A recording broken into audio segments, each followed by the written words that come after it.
Hello good morning friends. வாங்க இன்றைக்கி நம்ம எம்வி விலாக்ஸ் ஆஃப் மலர்விழி சேனலில் பார்க்க போகிறது சூப்பரான கல்யாண வீட்டு மொச்சை கொட்டை குழம்புங்க. அந்த மொச்சை குழம்பு தான் சூப்பராக இருக்கும். இந்த மொச்சையை நான் என்ன பண்ணியிருக்கேன்னா ஓவர் நைட் நல்லா தண்ணியில் 2-3 தடவை கழுவி ஊற வச்சுருக்கேங்க. அதை தான் இப்போ எடுத்து குக்கரில் போட்டு வேக வைக்கிறோங்க. கழுவின தண்ணியை ஊற்றிட்டு ஊற வச்ச தண்ணி கீழே ஊற்றிட்டு நம்ம போட்டு கொஞ்சம் தண்ணியை ஊற்றி ஒரு 5 விசில் விட்டு எடுத்துக்கலாங்க.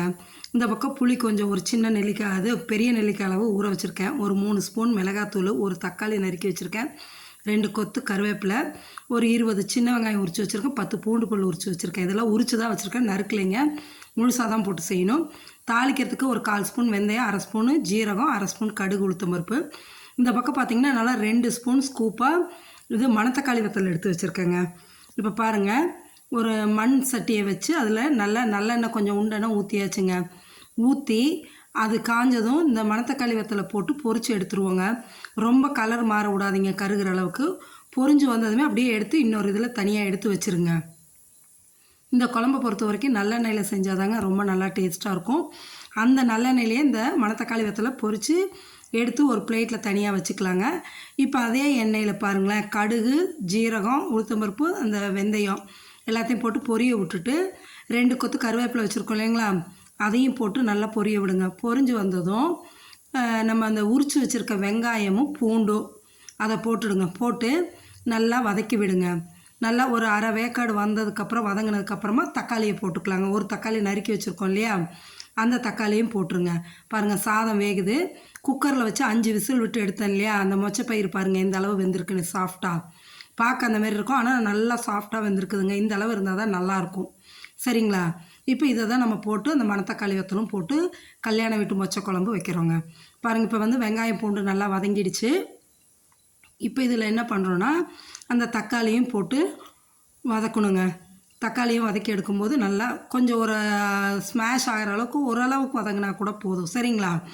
இந்த இது ஒரு சின்ன டிப்புங்க. இந்த புளிக்குழம்புக்கெல்லாம் பார்த்திங்கன்னா அரிசி கழுவுன தண்ணி இருக்குல்லங்க, ஒரு தடவை கழுவி கீழே ஊற்றிடுங்க. அடுத்தாப்பில் கழுவி வர்ற தண்ணியை எடுத்து வச்சு அதில் புளியை ஊற வச்சு அந்த புளி தண்ணியை ஊற்றும் போது இன்னும் டேஸ்ட் நல்லா என்ஹான்ஸ் பண்ணி கொடுக்குங்க. அதனால் நான் அந்தமாரி தான் ஊற வச்சுருக்கேன் புளியை. சரிங்களா? இப்போ இந்த தக்காளி வதங்கினதும் 3 ஸ்பூன் மிளகாத்தூள் வச்சுருக்கோம்ல, குழம்பு மிளகாத்தூளுங்க, அதோட கொஞ்சம் பெருங்காயத்தூள், கொஞ்சம் மஞ்சத்தூள் போட்டு இப்போ தீயை சிம்மில் வச்சுடுங்க. மிளகாத்தூள் கருகிடக்கூடாது. சிம்மில் வச்சு ஒரு நிமிஷம் அப்படியே இந்த மிளகாத்தூள், மஞ்சத்தூள், பெருங்காயத்தூள் அப்படியே வதக்கி விடுங்க.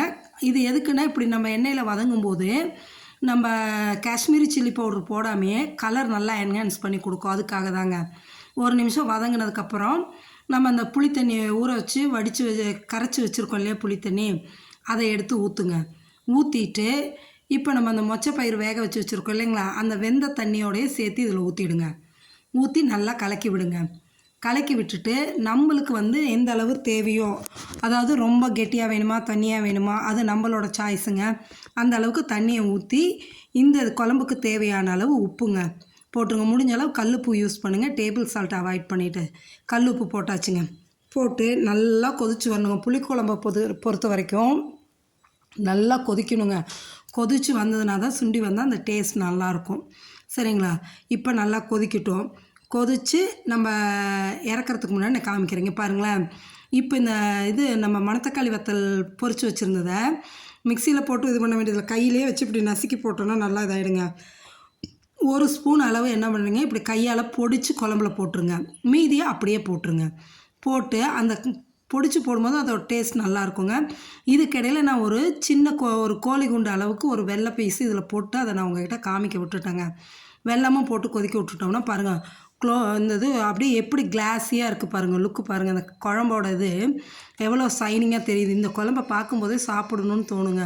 அந்த அளவு டேஸ்ட்டாக இருக்கும் இந்த மணத்தக்காளி வத்தல் மொச்சை கல்யாண வீட்டு குழம்புங்க. நீங்களும் செஞ்சு சாப்பிட்டு பார்த்துட்டு எப்படி இருக்குன்னு சொல்லுங்கள். இதுக்கு சைடிஷ் அப்பளம், வத்தல் இதெல்லாம் நல்லா இருக்குங்க.